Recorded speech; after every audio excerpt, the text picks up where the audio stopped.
Welcome, wanderer. Tonight the Firefly finds its way to a medieval guild hall where dozens of wooden faces watch from ancient beams, their carved mouths full of oak leaves, their eyes made of acorns. Here, an architectural historian will discover that some things he's trained to document as art are actually alive and dying.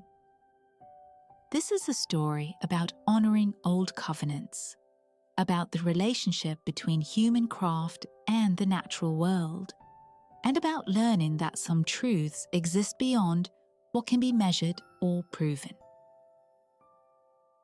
Daniel arrived in the market town on a Tuesday afternoon in late April, his messenger bag heavy with camera equipment and documentation tools, his hair overdue for a trim as usual.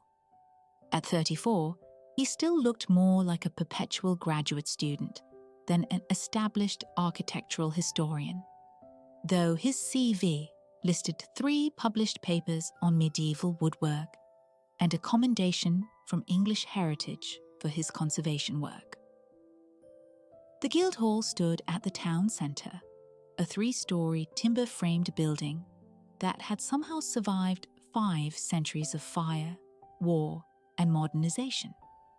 Its dark oak beams crossed white plaster in the traditional patterns, and even from the street, Daniel could see the elaborate carvings adorning every exposed surface.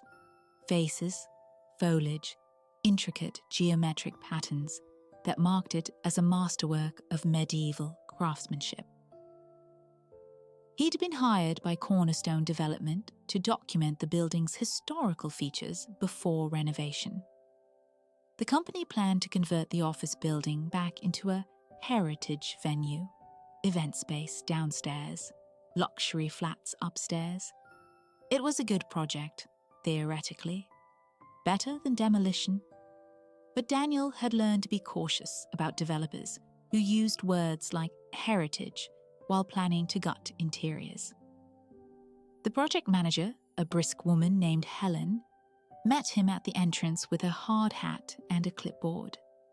She walked him through the building quickly, pointing out load-bearing walls and planned modifications, speaking in the clipped language of timelines and budgets. Daniel barely listened. His attention had caught on the carvings. Green men. Dozens of them. They covered the ceiling beams of the great hall, faces emerging from foliage, mouths open with oak leaves spilling out, eyes formed from acorns, beards made of trailing ivy. Each one was different, carved with a skill that made Daniel's historian's heart ache. This was the work of a master craftsman, possibly several, working in the early 15th century when the hall had been built for the Guild of Weavers and Dyers. "We'll keep the significant carvings, obviously," Helen was saying. "They're listed features, but some of the repetitive decorative elements might need to go to accommodate modern systems, HVAC, electrical, that sort of thing." Daniel looked up at a particular green man, whose wooden face seemed almost alive despite 6 centuries of age, whose carved leaves appeared to rustle in the draft from the open door. "None of these are repetitive," he said. "Each one is unique. Original, irreplaceable." Helen's smile tightened. "Well, that's what you're here to document. What can be kept, what must be kept, and what's negotiable. We have a meeting with the Heritage Committee in 6 weeks. Your report will inform our plans." She left him with keys to the building and a schedule of when construction crews would need access. Daniel set down his bag in what had once been the Guild's council chamber and was now a break room with a microwave and dying ficus, and began his survey. The building was larger than it appeared from outside. The great hall on the ground floor, where guild members had once met to discuss trade matters and settle disputes. A warren of smaller rooms that had served as workshops and storage. Upper floors divided into offices by drywall that looked flimsy against the ancient oak beams. And in the center of the building, a small interior courtyard that should have been a garden, but was instead covered entirely in asphalt, lined with parking spaces for the office workers.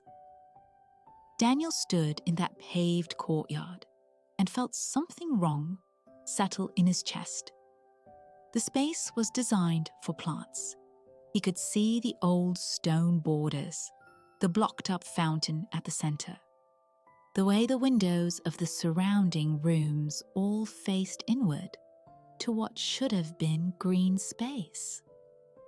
But it was dead, sealed under black tar and white-painted parking lines. He took photographs, made notes, measured dimensions.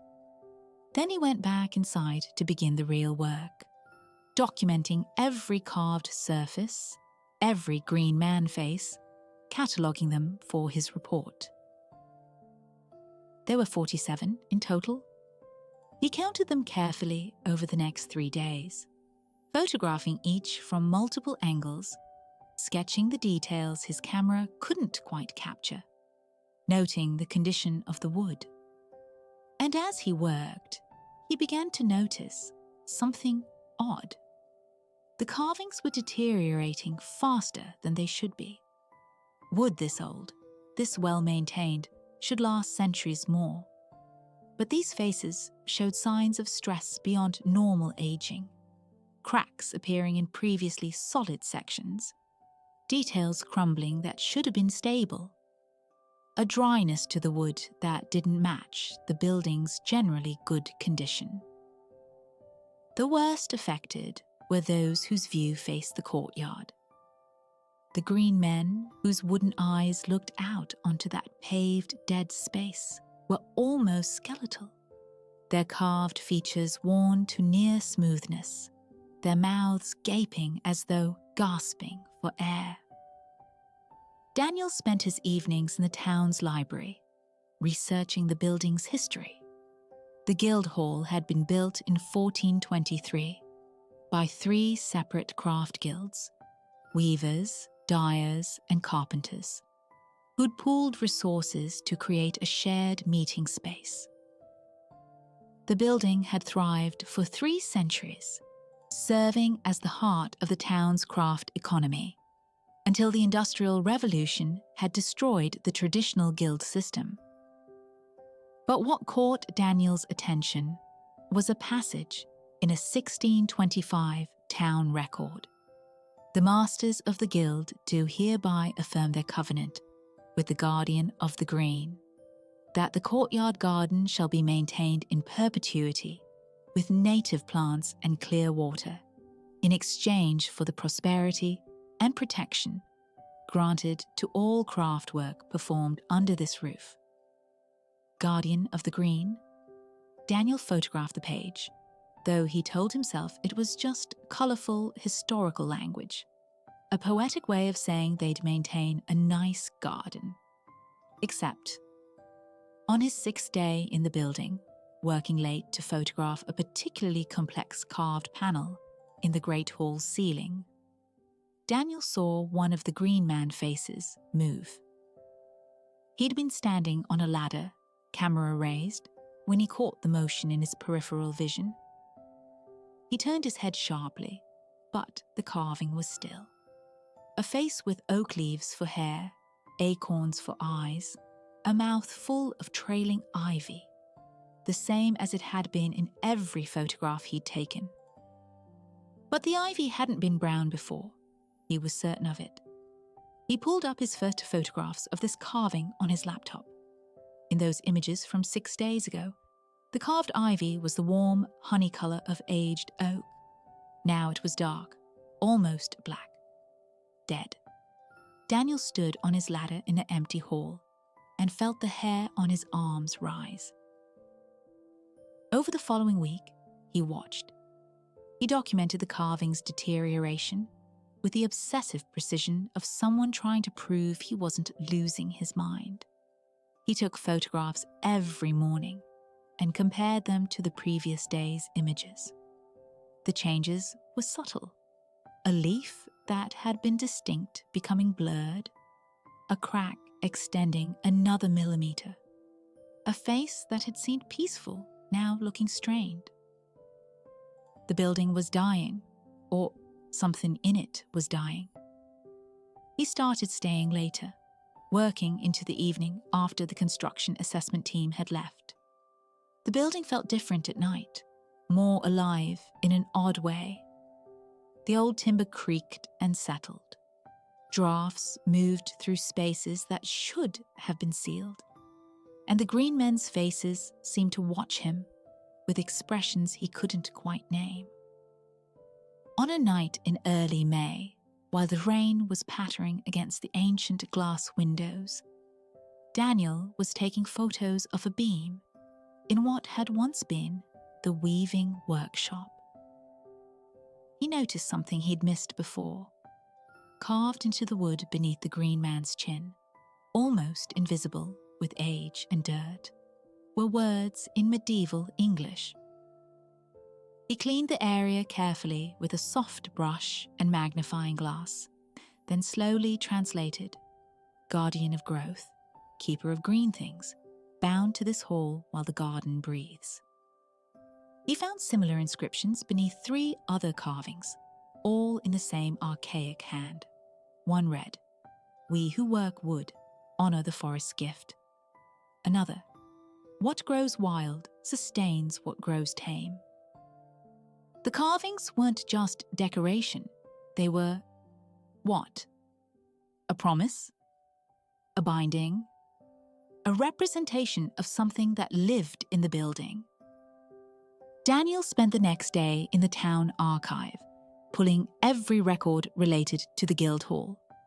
He found references to the courtyard garden in records spanning 3 centuries. Guild members were required to maintain it, contribute to it, use its herbs and flowers in their work. Dyers used the plants for natural dyes. Weavers decorated with pressed flowers. Carpenters shaped wood brought from the forest with reverence, always leaving offerings at the base of the garden's oak tree. The oak tree. Daniel went back to the earliest plans of the building. There, in the courtyard centre, was marked a mature oak. The building had been constructed around it. But when the building was converted to offices in 1978, the garden had been removed. The oak cut down, the earth paved over. That's when the building's fortunes had changed. Daniel found records of businesses failing, tenants leaving, the building standing partly vacant for years despite its prime location. Everyone who'd tried it to make the office conversion work had failed. Because something was missing. Something the building needed to survive. On a warm evening in mid-May, with his deadline approaching and his documentation nearly complete, Daniel was alone in the great hall when he heard a sound like wind through branches, though all the windows were closed. He looked up. The green man carved into the central beam, the largest, most detailed of all the faces, was looking directly at him. Not just seeming to look, actually looking. Its wooden eyes moved, tracked him as he stepped back in shock. Its mouth, full of carved oak leaves, opened slightly as though drawing breath. Daniel's first instinct was to run. His second was to document. He reached for his camera with shaking hands. But before he could take a photograph, the face spoke in a voice like rustling leaves and creaking branches. "You see me now? Finally. I've been trying to show you." Daniel's hand froze on his camera. His academic training insisted this was impossible. His eyes told him otherwise. "What are you?" he managed. The carved face smiled, a movement of wood that shouldn't have been possible, but was. I am what I've always been, the guardian, the green man, the spirit of growing things that this place was built to honor. You're what they made the covenant with. Not made, renewed. I was here long before this building. This oak tree stood here when this town was founded, and I stood with it. When the craftsmen built their hall, they built it around me, around my tree, and they promised to keep the green space alive. In return, I blessed their work, protected their hall, ensured prosperity for all who honored the covenant. The green man's expression shifted, became something like pain. But the tree is gone, the garden is dead, and I am dying with it.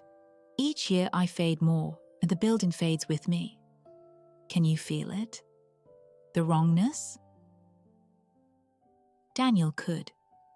He'd felt it since his first day here. The sense that something vital was missing, that the building was incomplete despite its structural soundness. The developers, he said slowly, they want to renovate, restore the building's historical character. But not the garden. The green man's wooden face looked impossibly sad. I've watched their plans. I've heard their meetings. They'll keep my faces because they're heritage features. But they'll leave the courtyard dead. And when my last strength fails, the carvings will crumble to dust. And they'll wonder why the building never thrives, why every business here fails, why the space always feels hollow. Daniel set down his camera. His mind was racing through possibilities, through approaches, through the academic and practical realities of what he was considering. What would it take to restore the covenant? The garden, living things, native plants, oak, hazel, hawthorn, water that flows, earth that breathes. It doesn't need to be large, but it needs to be real, to honor what this place was built to be. And if the garden is restored, you'll recover? We'll both recover. I'll protect this hall for another 6 centuries if necessary. The craft work done under this roof will flourish. The building will thrive. But I cannot do it alone, and I cannot do it from death. The green man's features were beginning to blur again, his strength failing. You're running out of time. The Heritage Committee meets in 3 weeks. If they approve the current plans, the courtyard stays dead. The carved face went still. Just wood again, though Daniel thought he could still see suffering in the fixed expression. He spent the next week barely sleeping. His report to Cornerstone Development had been meant to be a simple documentation of what existed and what could be safely modified. Instead, he was writing something more like a manifesto. He documented every green man carving in painstaking detail. But more than that, he documented their deterioration, their unusual decay patterns, the way those facing the courtyard were worst affected. He researched the building's history more thoroughly than the developers had, pulling together records of the garden's contents, the plants used by medieval craftsmen, the original covenant language. He made the case that the courtyard wasn't just empty space, it was integral to the building's historical function, that restoring the garden wasn't sentiment, but structural necessity, maintaining the conditions under which the building had been designed to operate. He didn't mention the green man was alive. He was an academic, not a madman. But he embedded the truth in historical language. The building was constructed around the principle of integrating craft and natural materials. the garden provided both practical resources and symbolic significance to the guilds. Modern restoration should honor this integrated design. Helen was unimpressed when he presented his preliminary findings. "Dr. Wells, we appreciate your thoroughness, but the courtyard as parking is practical. We can add some decorative planters, perhaps a green wall on one side. But ripping up the asphalt for a full garden is expensive and unnecessary." "It's not unnecessary. The building's history. The building's history is in the carvings, which we're preserving. That's what the Heritage Committee cares about. Medieval woodwork, not medieval landscaping." Daniel pushed his glasses up into his hair, a habit when he was frustrated. "The woodwork is deteriorating. Look at these photographs. Significant decay in a 10-day period. That's not normal aging. Something environmental is affecting the carvings, and I believe it's connected to the loss of the courtyard ecosystem." Helen glanced at his carefully documented photographs, but he could see she didn't understand what she was looking at, didn't see what he saw. "Write your report with your recommendations. We'll present it to the committee and see what they say." Daniel worked obsessively over the following week, refining his arguments, adding data, photographing the continuing deterioration. He started arriving at the hall before dawn and staying past midnight, as though his presence could somehow slow the green man's dying. One night, he gave up on documentation and simply sat in the Great Hall, looking up at the central carving. "I don't know if this will work," he said, to the still wooden face. "I'm good at research, at documentation, at writing reports that other academics respect. But convincing developers and heritage committees to spend money on a garden because a medieval covenant says so, that's not my strength." The carving didn't move, but Daniel heard that wind in Branch's voice, fainter than before. "You're trying. That's more than anyone has done in 40 years. The craftsmen who built this place would have understood. They knew that some things can't be explained, only honored." "But I can't tell the committee that. I can't tell them you're real, that you'll die if the garden isn't restored. They'll think I've lost my mind." "Then tell them what they will believe. That the building needs the garden for historical integrity, for environmental regulation, for tourist appeal, for whatever reasons make sense to modern minds. The truth doesn't require their belief to remain true." The Heritage Committee meeting was held in the town hall on a Tuesday morning, 3 weeks after Daniel had first arrived. He'd been allotted 15 minutes to present his findings. He wore his best shirt, trimmed his hair properly for the first time in months, and organized his presentation into clear sections with supporting photographs. He spoke carefully, academically, making his case for comprehensive restoration that included the courtyard garden. The committee members, town councillors, local historians, representatives from English heritage, listened politely. They nodded at his documentation of the carvings, made notes on his observations about decay patterns, and thanked him for his thorough work. Then the chair of the committee turned to Helen. "Ms. Patterson, what's Cornerstone's position on Dr. Wells's recommendations?" Helen smiled professionally. "We absolutely intend to honor the building's heritage. The carvings will be preserved, of course. As for the courtyard, we're considering green elements, perhaps a vertical garden installation, some planters. But full restoration of a medieval-style garden isn't financially feasible for this project. The parking is necessary for the residential units we're creating. Daniel felt his chance slipping away. He'd made his academic case, presented his evidence, done everything his training had taught him. It wasn't enough.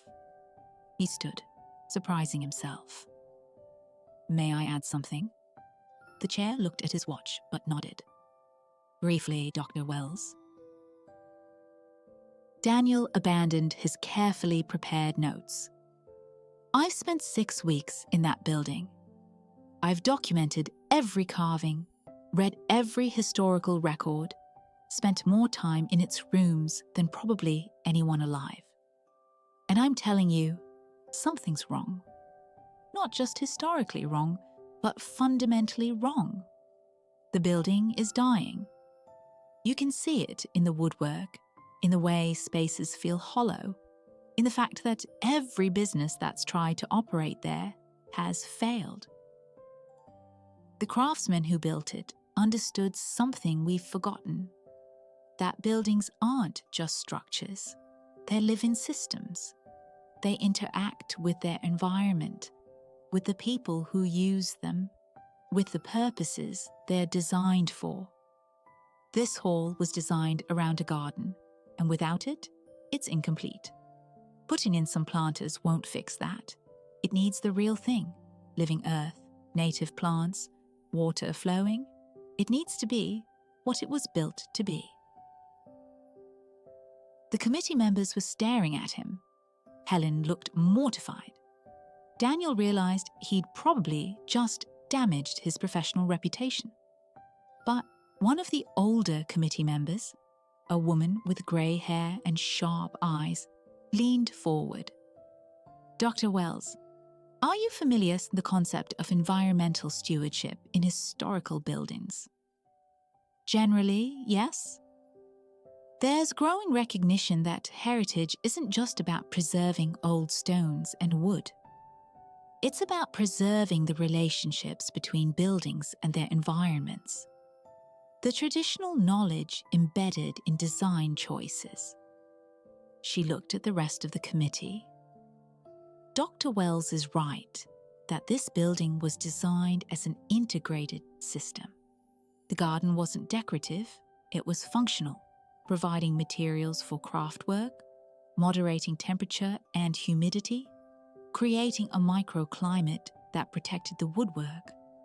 Modern HVAC can't replicate what that garden did. Another committee member added, "And there's tourism potential. A properly restored medieval guild hall with working garden, craftspeople demonstrating traditional techniques using plants grown on site. That's unique.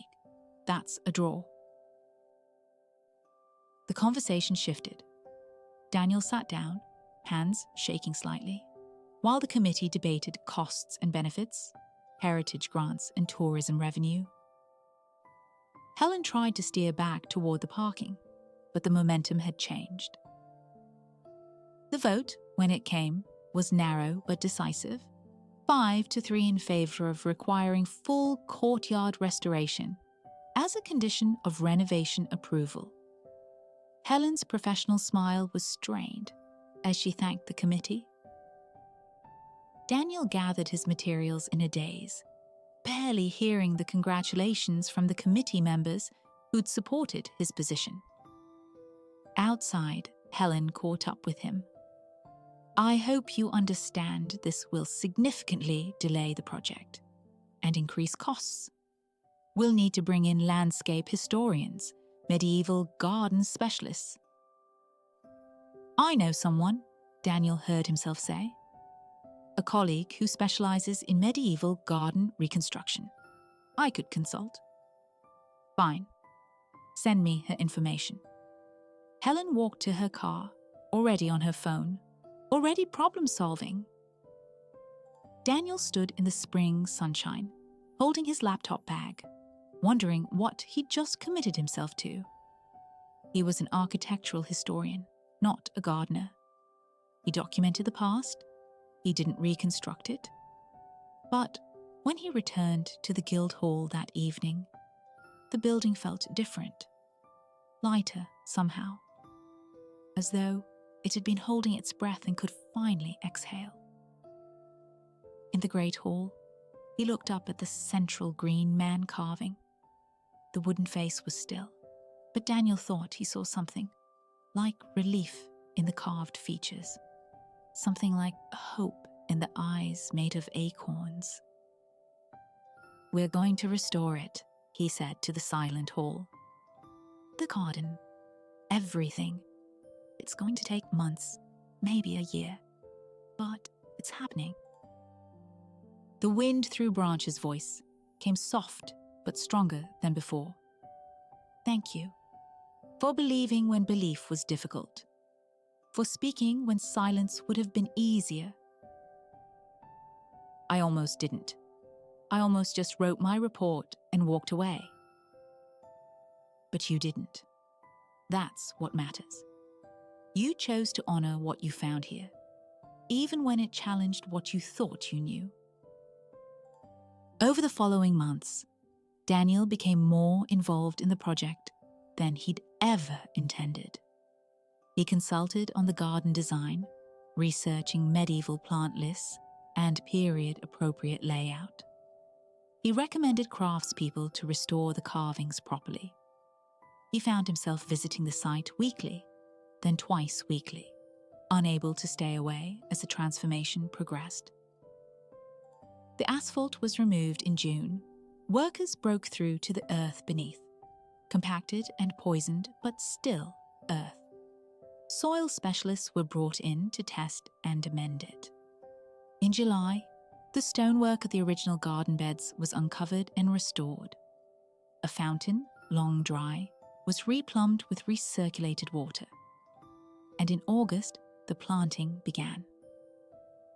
Daniel watched as an oak sapling, carefully chosen from native stock, was planted where the original tree had stood. Around it, hazel and hawthorn, the traditional plants of English hedgerows. Beds of herbs, woad for blue dye, madder for red, tansy and yarrow, and dozens more. Native wildflowers that would have grown here 5 centuries ago. The garden wouldn't look like much at first. Young plants, exposed earth, the raw newness of restoration. But Daniel could see what it would become. Give it a year, 2, 5, the oak would grow. The hedges would fill in. The herbs would spread. The courtyard would breathe again. He was there on a September afternoon when the last plants went in, kneeling in the earth beside the landscape historian, settling a small hawthorn into its prepared hole. His hands were dirty, his careful historian's hands covered in soil, and he found he didn't mind. That evening, after the workers had left, Daniel stood in the restored courtyard under the early autumn stars. The garden was raw but alive. He could smell growing things, hear water trickling in the fountain, feel something that had been missing settling back into place. "Is it enough?" he asked the quiet air. The green man appeared, not in carved wood this time, but standing in the courtyard itself, formed of living things. His skin was bark, his hair was leaves, his eyes were acorns still. But he moved, breathed, was undeniably real in a way the carvings had never been. "It's enough. It's beginning. The covenant is renewed." The green man looked at the young plants, the fresh earth, the water flowing. "This garden will take years to mature. But I have years now. We both do. This building will stand another 6 centuries, and I'll protect it, and those who work within it, as I always have." Daniel wanted to take a photograph to document this impossible moment, but his camera was in his bag in the other room, and anyway, he understood now that some things weren't meant to be documented. Some things existed in the space between belief and proof. and were truer for it. "Will I see you again?" he asked. "When you need to. When the building needs you. You're part of this now, part of the covenant. You helped save what 6 centuries of craftsmen built and honored.